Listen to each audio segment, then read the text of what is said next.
చెప్పండి, రాధా గారికి ఇంకేం బ్యాడ్ హ్యాబిట్స్ ఉన్నాయి? నేను చెప్పను. చెబితే ఇంటికి వెళ్ళగానే నా మోచి వెనక్కి విరిచి వీప్ మీద గుద్దుతాడు. ఎందుకు వంక? చాడీలు చెప్పడానికే వచ్చింది, చెప్పు. బాగా పుస్తకాలు చదువుతాడు. అది బ్యాడ్ హ్యాబిటా? చదవటం బ్యాడ్ హ్యాబిట్ కాదు. చదివి ఎదుటి వాళ్ళకి ఇంట్రెస్ట్ ఉందో లేదా తెలుసుకోకుండా క్లాస్ పిక్కుతావే అది. ఎప్పుడు కంప్యూటర్ ముందే కూర్చుంటాడు. ఖచ్చితంగా అది బ్యాడ్ హ్యాబిటే. కార్ స్పీడ్ గా తోలుతాడు. నేను పక్కన ఉన్నప్పుడు ఇంకా స్పీడ్ పెంచి నన్ను టెన్షన్ పెడతాడు. అది సరే, సిగరెట్ మందు లాంటివి అవేం లేవు. ఉంటే చంపేయను. ఆయనకిష్టం లేనివేంటి? అది వద్దు, నేను చెప్తే మీరు ఫీల్ అవుతారు. పర్వాలేదు, చెప్పండి. ఆడవాళ్ళు స్లీవ్లెస్ వేస్తే ఇష్టపడడు.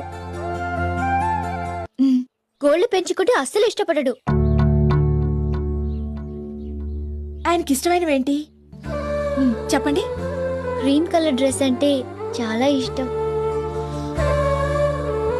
అందరితో కలిసి ఉండడం అంటే రాధకి చాలా ఇష్టం.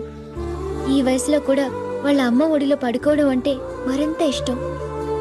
అన్నింటికంటే నన్ను ఏడిపించడం చాలా చాలా ఇష్టం. ఇంతకీ రాధా గారు మంచివారా చెడ్డవారా? You are lucky.